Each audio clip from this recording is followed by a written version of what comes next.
Hi good morning. Welcome back to our YouTube channel. మిత్రులందరికైతే నమస్కారం. శ్రీ పార్వతి జడల రామలింగేశ్వర స్వామి దేవాలయం ఇది నల్గొండ జిల్లాలో అతి పురాతనమైన ఆలయాలలో ఒకటిగా పేరుగాంచిన ఆలయం. ఇది నర్కట్పల్లి మండలం చెరువుగట్టు గ్రామంలో ఉంది.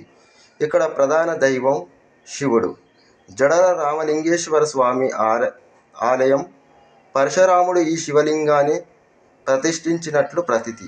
క్షత్రియ సంహారానంతరం తన పాప ప్రక్షాళన కోసం పరశురాముడు 108 శివలింగాలను ప్రతిష్ఠించాడు. అతను ప్రతిష్ఠించిన 108 శివలింగాలలో చివరి లింగం జడల రామలింగేశ్వర స్వామిదని స్థల పురాణం. నల్గొండ జిల్లా నర్కట్ మండలం కేంద్రానికి 6 కిలోమీటర్ల దూరంలో చెరువుగట్టు గ్రామంలో ఈ ఆలయం వెలిసింది. ఈ గ్రామానికి తూర్పు వైపున ఒక చెరువు, ఆ చెరువు గట్టున పార్వతి సమేత మల్లికార్జున స్వామి దేవాలయం ఉంది. ఆ దేవాలయానికి పశ్చిమన గల కొండపై శ్రీ జడల రామలింగేశ్వర స్వామి ఆలయం భక్తులను విశేషంగా ఆకర్షిస్తుంది. ఈ క్షేత్రం నల్గొండకు 14 కిలోమీటర్ల దూరంలో, అద్దంకి నర్కట్పల్లి ప్రధాన రహదారికి 1 కిలోమీటర్ దూరంలో ఉంది. ఇక్కడ శివలింగంపై జడల మాదిరిగా రేఖలు ఉండడం వలన ఈ శివలింగాన్ని పరశురాముడు ప్రతిష్ఠించడం వలన కొండ దిగువన పార్వతీదేవి కొలువై ఉన్న కారణంగా ఈ స్వామిని పార్వతి జడల రామలింగేశ్వర స్వామిగా పిలుస్తూ ఉంటారు. నాటి నుంచి నేటి వరకు ఒక సర్పం స్వామివారికి ప్రదక్షిణలు చేసి వెళుతుండడం ఇక్కడ విశేషం. కొండపై భాగాన 3 గుండ్లుగా పిలువబడే రాతి బండల మధ్యలోని మరొక శివలింగాన్ని కూడా భక్తులు దర్శించుకుంటూ ఉంటారు. ఈ క్షేత్రానికి హనుమంతుడు క్షేత్రపాలకుడిగా వ్యవహరిస్తుంటాడు. ప్రతి ఏటా ఈ స్వామి చెంత మండల దీక్ష తీసుకునే వారి సంఖ్య ఎక్కువగా ఉంటుంది.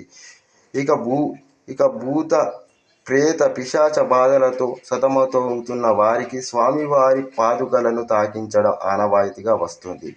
ఏడాదికి ఒకసారి జరిగే గ్రామోత్సవంలో వివిధ ప్రాంతాల నుంచి భక్తులు వేల సంఖ్యలో ఇక్కడ చేరుకుంటారు. స్వామివారిని దర్శించి కృతజ్ఞతలు చెప్పుకొని మొక్కుబడులు అయితే చెల్లించుకుంటారు. ఇక్కడ స్వామివారిని దర్శించుకోవడం వలన మానసికపరమైన శారీరకపరమైన వ్యాధులు తొలగిపోతాయని భక్తులు విశ్వసిస్తుంటారు.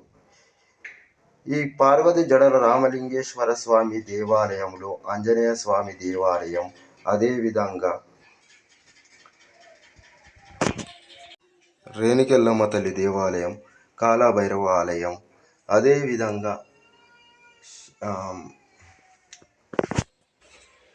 అలా ప్రతిష్ఠించిన శివలింగాలలో చిట్ట చివరిదైన 108వ శివలింగం ఈ చెరువుగట్టు.